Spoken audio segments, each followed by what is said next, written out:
اعوذ باللہ من الشیطان الرجیم بسم اللہ الرحمن الرحیم. آج کا میرا موضوع سانحہ پشاور، جس کے لیے الفاظ کی نہیں جذبات کی ضرورت ہے، جس کے لیے الفاظ کی نہیں جذبات کی ضرورت ہے. اس واقعے نے نہ صرف ماؤں کی گود خالی کی بلکہ ہمارے ملک کے حساس اداروں، قانون ساز اداروں اور سیکیورٹی کی دھجیاں اڑا کر رکھ دی. بہت درد ہے میرے سینے میں، میں بیان کروں تو کیسے؟ بہت درد ہے میرے سینے میں، میں بیان کروں تو کیسے؟ الفاظ کم ہے میرے پاس، آہوں سے جذبات بیان کروں تو کیسے؟ گلا گھونٹ دیا گیا اس چمن کے پرندوں کا، گلا گھونٹ دیا گیا اس چمن کے پرندوں کا، میں اس چمن کی ویرانی بیان کروں تو کیسے؟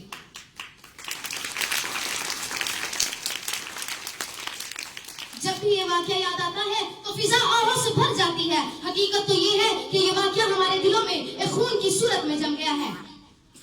آج میں آپ سے سوال کرتی ہوں کہ ان معصوم بچوں نے کسی کا کیا بگاڑا تھا، کہ ان معصوم بچوں کا کیا قصور تھا کہ انہیں اس طرح شہید کر دیا گیا؟ نہ جانے کس کی سزا کس کو ملی. میں پوچھتی ہوں آپ سب سے کہ کیا گناہ تھا کہ ماؤں کی گود اجاڑ دی گئی؟ میں پوچھتی ہوں آپ سب سے کہ کیا گناہ تھا کہ ماؤں کی گود اجاڑ دی گئی؟ نہ جانے کتنے بچوں نے اسکول جانے سے انکار کیا ہوگا، نہ جانے کتنی ماؤں نے زبردستی اپنے بچوں کو خود اسکول بھیجا ہوگا. کاش ان ماؤں کے درد کو کوئی سمجھ پاتا. میں جانتی اگر تو پھر نہ آئے گا، میں جانتی اگر تو پھر نہ آئے گا، میں سینے میں قید کر لیتی تجھ کو. میں کیسے الزام دوں دوسروں کو، میں کیسے الزام دوں دوسروں کو؟ میں خود ہی تجھے آگ میں چھوڑ آئی. میں کیسے بیاں کروں اپنا درد، میں کیسے بیاں کروں اپنا درد؟ میں خود ہی تجھے آگ میں چھوڑ آئی، میں خود ہی تجھے آگ میں چھوڑ آئی.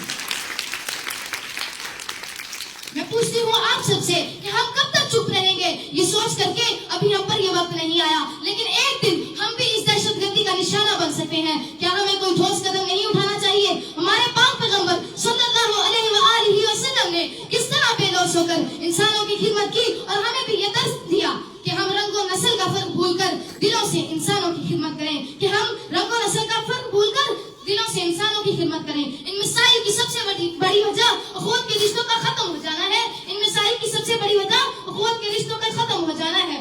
آج نہ تو ہم ایک دوسرے کی دی ہوئی مشکلات کو برداشت کرتے ہیں اور نہ ہی ہم محبت کا پیغام قبول کرتے ہیں. آج ہم اسلام سے اس قدر دور ہو چکے ہیں کہ ہم اپنی ہر پریشانی اور مشکل کی وجہ دوسروں کو سمجھتے ہیں. ہم آئے روز یہ سنتے